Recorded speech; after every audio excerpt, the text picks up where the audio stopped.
Welcome to all, I'm Ian and I sail with the after effects of a spinal injury. Having spent many years in a nursing home, I'm on a recovery journey, solo sailing around the UK.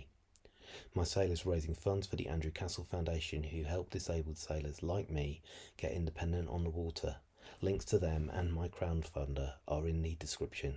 This week, a sprint to Scotland and the winter boatwork begins. Good morning from Sailing Trelane.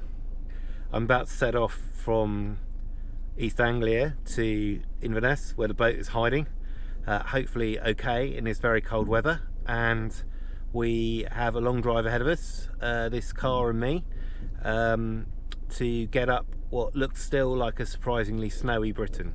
The journey from East Anglia to Inverness is one of the few continental scale journeys in the UK.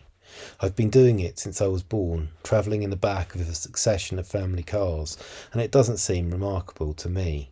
I had, however, been significantly concerned about the weather, which was seriously cold and snowy, again in UK terms. Sheltering in place when a highway blocks is a long, cold and difficult ask. With disability though, I don't have any other option except to wait events like this out, or at least wait until local search and rescue can help me to extract. The best power wheelchair in the world goes precisely nowhere in snow. In the event, seeing the weather in Perth, I opted to travel by the longer coast road rather than going over the pass through the mountains. Somewhat inevitably, the first thing that happens when I reach Trelane is that I need to purchase a ladder. Up to now I've been scabbing off yards where I've been able to borrow a ladder or beg one off someone, but the rules at this yard are that you need your own, and so I need to go to the tool station, which is where I am now, and pick up a ladder. So the good news is I've found a ladder.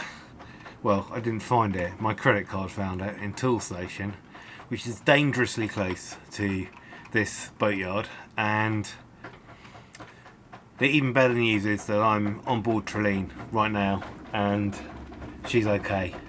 In fact, it wasn't exactly warm down below, but it wasn't freezing so far as I can tell either, and the battery voltage is at 14.5 and everything seems to be charging okay.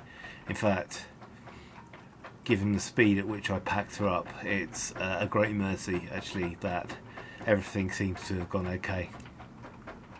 So the reason for coming up here, and the first thing I'm going to do, is basically a retrieval mission, which is to pick up lots and lots of things off the boat and to take them back to East Anglia or to Southampton. The idea is that whatever's happening with my very sick relative, I will be able to advance those projects while I'm back.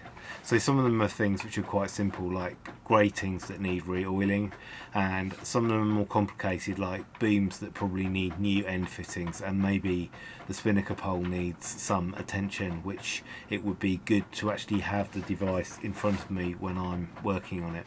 I'm only able to do this sort of work because of the careful and persistent work of the allied health professionals at the Duke of Cornwall Spinal Injuries Unit. They make, repair and redesign the big white splints that make all my voyaging, refits and sailing generally possible. So having got tools and things to sand in one place, I don't really have any excuse now, and I have to get on with it. So, mask on.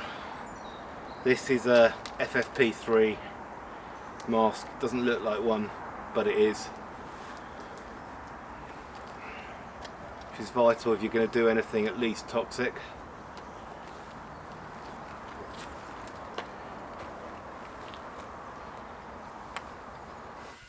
The first thing to receive care and attention is the business end of the Hydrovane self-steering system, which has kept Trelane on course day and night through the season. In haste during the summer, I slapped exactly the same anti-fouling paint I used on the hull of Trelane onto the auxiliary rudder, piling ablative anti-foul on top of an unknown series of paint layers. Ideally, I wouldn't have used ablative anti-foul on this rudder because it rubs off everywhere when the rudder is taken off the vane gear. I found this out to my cost in the Caledonian Canal, so I was determined to fix it this winter.